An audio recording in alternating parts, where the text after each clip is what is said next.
The significance of meeting the travel away from home standard is that it allows the deduction of meals, lodging, and other incidental expenses, such as dry cleaning. Those kinds of expenses may not be deducted if they relate to transportation expenses. So what are deductible local transportation costs? Getting from one workplace to another, visiting clients, business meetings away from the taxpayer's regular workplace. So getting from home to a temporary, generally less than 1 year workplace, all these kinds of transportation costs can be deducted. By the way, driving to work every day, that's not a deductible expense. The standard mileage rate in 2017 is 53.5 cents per mile, or the actual expenses can be tracked and used to record the expense for tax purposes. It's more work to track your actual expenses, but it usually results in a large deduction. I mentioned travel costs. This involves business travel away from home, requires an overnight stay. So since it requires an overnight stay, now meals and lodging and other incidental expenses can now be deducted. And we'll talk about some limitations in 2017 on meals and entertainment expenses.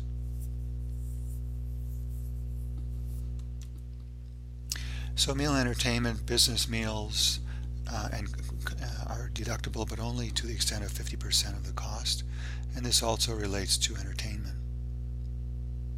It has to be directly related, these expenses, due to the business. Now, in terms of the meal rate, the standard per diem for meals is $51 per day, but this can change if you were traveling on business to a city like New York or San Diego. Then the published per diem rate would be higher than the average of $51. And none of these expenses can be lavish or extravagant, therefore exceed the business purpose. When businesses share the use of their home with the family, for example, and they usually will designate a certain area of the home as an office or a business location. And then as a result of that, there would have to be a sharing or an allocation of common indirect costs, such as property taxes and interest on the mortgage. Otherwise, direct business expenses that relate directly to the business are fully deductible. A common way of allocating the indirect or the common expenses, those that are shared with the personal use of the home, are allocated typically based on square footage. So if the square footage of my office in my home constituted 20% of the entire square footage, then 20% of my property taxes would be a deductible business expense.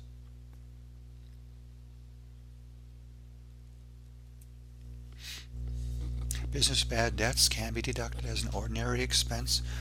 Like with any business, this is the risk of providing, for example, accounts receivable, is the risk of non-payment. Casualty losses, a little bit different here for business use rather than for personal use. For business use, casualty losses is an ordinary loss and therefore is fully deductible and not subject to that $100 limitation and then 10% of AGI floor like personal casualty losses are. Now, hobby losses, expenses, what is a hobby and what is a business?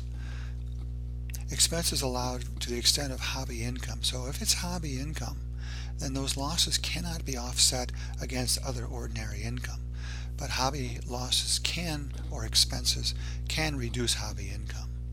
There are 9 tests I referred to you in the text, or 9 factors that help us to determine whether an activity is a hobby or is a business.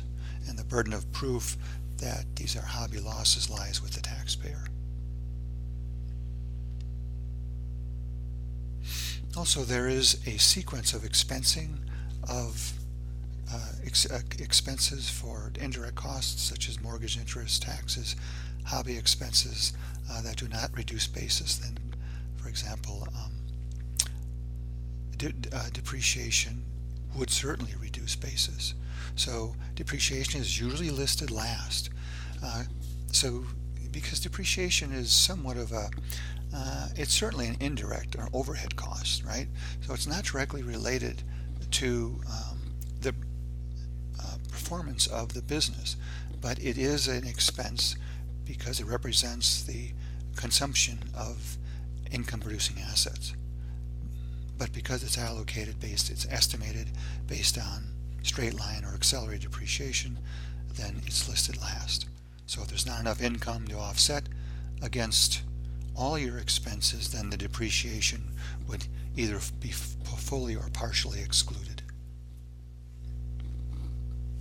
Education expenses are deductible if they maintain or improve the skill of the business taxpayer. If it's a requirement of the law or regulation for a job, then those education expenses are also deductible. Not deductible expenses, one cannot, for example, if you're going to school and you own a business, but what you're studying would qualify you for a new trade or business, then those would not be deductible. And also those that meet minimum education requirements for employment also are not deductible. Another tax deduction that's we see for businesses are self-employment taxes. So Social Security is taxed at 6.2% for the employee and 6.2% for the employer, for a combined deduction of 12.4%, 1.45% per employee and per employer at 2.9% combined. So the total self-employment tax for a self-employed individual is 15.3%, since the self-employed person would pay both the employer portion and the employee portion. Also, in the very first chapter we mentioned that Social Security tax is a regressive tax, and so only the first $127,200 of self-employment income is subject to Social Security tax. After that point, income higher than this threshold is no longer taxed for Social Security purposes, but there is no such threshold limitation for Medicare taxation. If you have any questions on Chapter 6, please feel free to contact me.